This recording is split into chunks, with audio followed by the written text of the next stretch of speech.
This is a short portion of a new 3-hour documentary on abortion.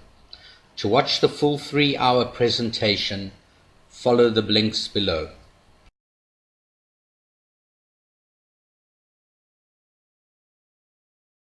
Starhawk is a best-selling author and a highly regarded voice within witches circles.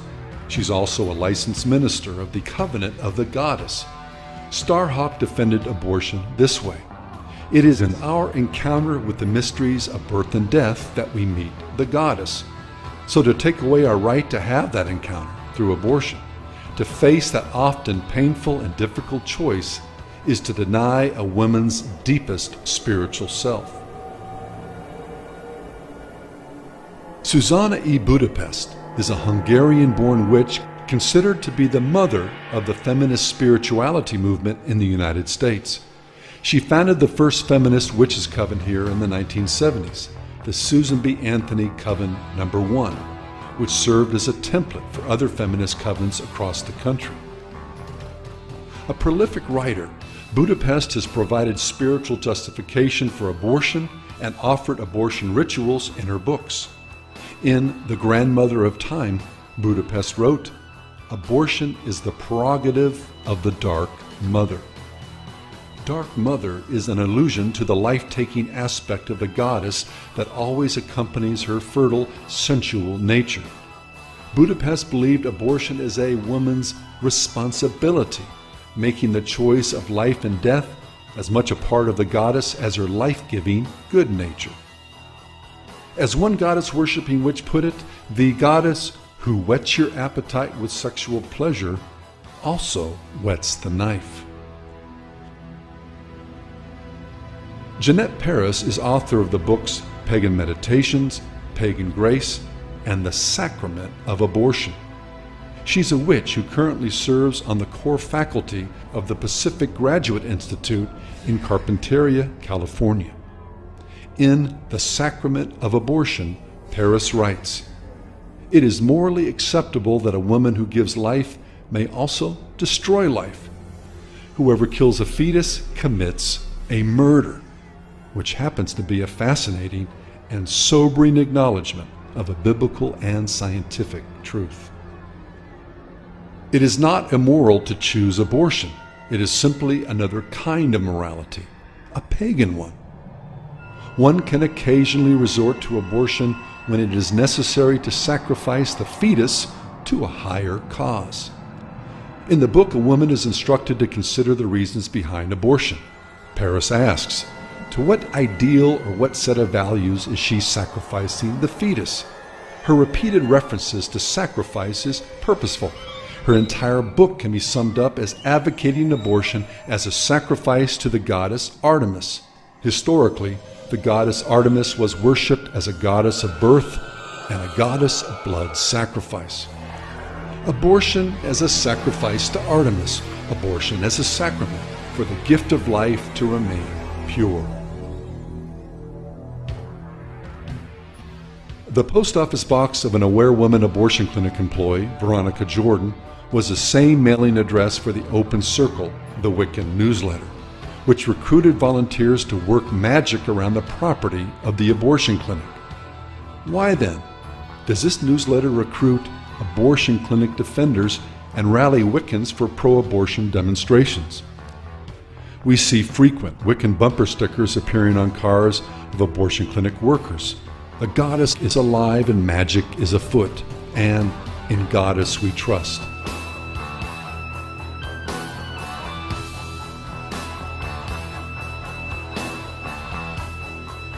One high priestess of a witch's coven explained her support for abortion this way: "It is only in maintaining full control of our bodies that we maintain our full empowerment as priestesses.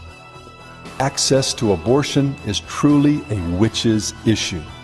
In other words, this high priestess is saying that abortion is an essential part of sexual liberation, which is an essential part of the craft. In Power of the Witch, spokeswoman for the Witches League for Public Awareness, Lori Cabot, extols the paganism of the ancient Celtic world, in which fornication adultery, and homosexuality were normal. The mother goddess cult is presented as a joyous, playful, sensuous, peace-loving culture. Cabot describes the permutation of the mother goddess into an old crone and the horn god into a ravenous animal. Cabot's description closely mirrors the transformation of ancient deities from sensual sun gods and fertility goddesses into demons of ritual human sacrifice. Child sacrifice and abortion were practiced and were accepted as facts of everyday life, the necessary consummation of rampant sexual immorality. What we're witnessing today is a return to ancient fertility rites, when the gods and goddesses of fertility were invoked through ritual sex, and children were the accepted human sacrifice to ensure personal and communal prosperity. We're seeing a growing spiritual justification for abortion, a thinly veiled cover for ritual child sacrifice. I'm Abigail Seidman, and my mother worked at an abortion clinic in Ohio from when I was 11 to when I was about 17. The staff there frequently wore, Wiccan-style jewelry or clothing in the, Wiccan, sort of witchy-style clothing. The Wicca-style jewelry, goddess jewelry, that kind of thing. Most of the clinic workers wore some kind of goddess symbol or Wicca symbolic jewelry, moons and stars kind of things. Goddesses, Labrys, which is a double-headed axe, which is a symbol of lesbianism. That was a common thing that was worn. But as far as I know, the circle, the coven or circle or whatever, was the abortion clinic. That was the group. They did ceremonies together as a group. There was one woman who annually got pregnant every spring and had an abortion every fall. That was, a big sort of ritual thing that they all did. That's the first I heard about it. As I remember asking my mother, why is she getting pregnant on purpose if she doesn't want to have a baby? And, why is she waiting to have an abortion until fairly late? And why does she do this every year? And my mother kind of didn't want to give me the full answers about those. And a lot of it was, you'll find out when you're older someday. When you've had an abortion, you can understand. A lot of people think the same thing I thought when I was 11 and saw occult jewelry on people. Oh, that's weird jewelry, or that's a pretty thing, or whatever. Learn what these symbols mean. Learn what these, if someone mentions the name of a goddess on something, learn who that goddess is and what she's associated with.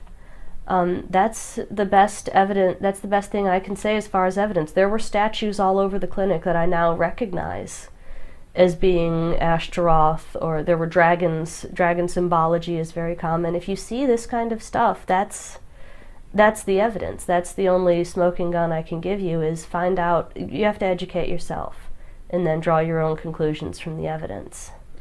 Tiamat was sort of a Mother Earth type deity, but with a twist. She was the great dragon who the Babylonians said had created the universe, and then Marduk, the god of the sun and delight, killed her and used her body and blood to create the earth and all the life on it. And what I overheard in bits of conversation or had explained to me was that by stealing blood from men, we were stealing men's power back by killing their children, and by feeding the blood to Tiamat as Mother Earth, we would help her regain her strength, and then eventually she would rise up and overthrow the male-dominated world, destroy the current world, and recreate a new world to be ruled by women, which, of course, would be the ideal. This was definitely a, man-hating, women-only culture. They're the ones who are truly pro-abortion. Most people who identify themselves as pro-choice they're really pro-choice. They're not necessarily pro-abortion. They just think abortion ought to be available as an option. These people, the people I'm talking about, this core of abortion-worshipping, goddess-worshipping feminists, believe in abortion as a good. They want more abortion. They want to encourage abortion. They think there needs to be more abortions, that we're not having enough, that it's not doing enough to be encouraged, that it needs to be celebrated. Women must decide our fate, not the church, not the state. Women must decide. church, not the state. Women must decide our fate. An example of the spiritual deception that so often leads to the trampling of the sanctity of life can be found in a newsletter published by the National Abortion Federation. It provides an account of their 1985 National Convention. One of the speakers was Carter Hayward, an ordained Episcopal priest who's been active for many years in the feminist movement. In her address, she stated, "If women were in charge, abortion would be a sacrament, an occasion of deep and serious and sacred meaning." That an ordained leader of a church that supposedly represents Jesus to the world could describe child sacrifice as a sacrament or holy rite of the church without facing excommunication is a staggering illustration of the collective deception we are now facing as a nation. Several other examples are found in the December 1985 issue of Ms. Magazine, the undisputed leader of feminist publications. This particular issue was completely dedicated to exploring the new emerging spirituality in modern feminism. Much space was given to goddess worship or adulation of the various demons associated with child sacrifice, including Isis and Aphrodite. The central article in this issue of Ms. is filled with testimonies showing the gross deception that has already taken captive much of our nation, men and women alike. The feminist spirituality movement began to emerge in the 1970s and has become one of the largest sub-movements within feminism. It's amorphous, blending in a surprisingly smooth amalgam of radical feminism, pacifism, witchcraft, Eastern mysticism, goddess worship, animism, psychic healing, and a variety of practices normally associated with fortune-telling. It exists nationwide and takes the form of large day-long workshops, small meditation groups, and even covens that meet to work spells and do rituals under the full moon. But to the women in feminist spirituality, witchcraft had an even more fundamental meaning. It's a women's religion, vilified by patriarchal Christianity and now finally reclaimed. Today, we have given the demons of human sacrifice new names. Career, convenience, money, lust, self. But beyond this, we have come full circle. Today's rationalism has given way to a new feminist spirituality that honors these same demons, actually calling them by their proper biblical and historical names.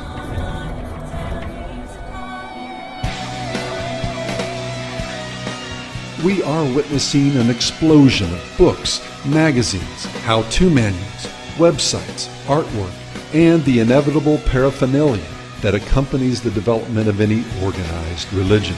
Surely it can be no coincidence that one of the hottest sub-movements within feminism that began to emerge after the Roe v. Wade decision is goddess worship, or that one of the primary deities that is being worshipped is Aphrodite, the goddess of child sacrifice.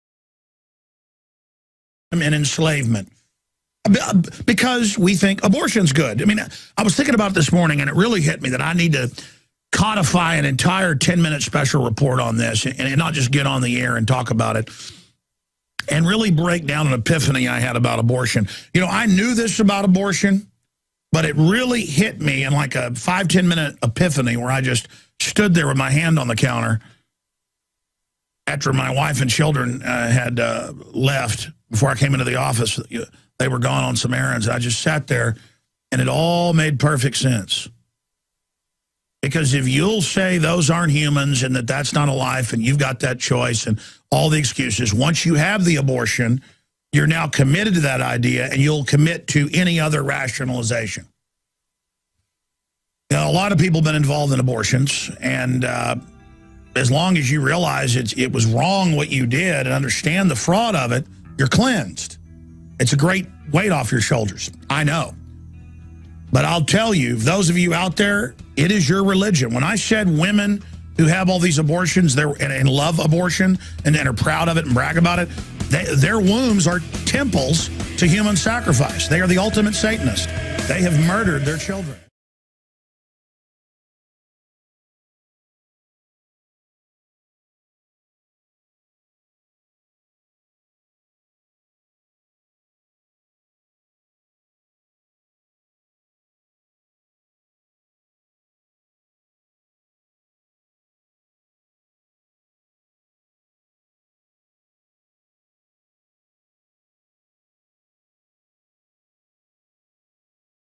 Is a best-selling author and a highly regarded voice within witches circles. She's also a licensed minister of the Covenant of the Goddess. Starhawk defended abortion this way: "It is in our encounter with the mysteries of birth and death that we meet the Goddess. So to take away our right to have that encounter through abortion, the Witches Coven here in the 1970s, the Susan B. Anthony Coven #1, which served as a template for other feminist covens across the country. A prolific writer, Budapest has provided spiritual justification for abortion and offered abortion rituals in her books. In The Grandmother of Face, that often painful and difficult choice is to deny a woman's deepest spiritual self. Susanna E. Budapest is a Hungarian-born witch considered to be the mother of the feminist spirituality movement in the United States. She founded the first feminist time. Budapest wrote, "Abortion is the prerogative of the Dark Mother." Dark Mother is an allusion to the life-taking aspect of the goddess that always accompanies her fertile, sensual nature. Budapest believed abortion is a woman's responsibility, making the choice of. This is a short portion of a new 3-hour documentary on abortion. To watch the full 3-hour presentation, follow the links below.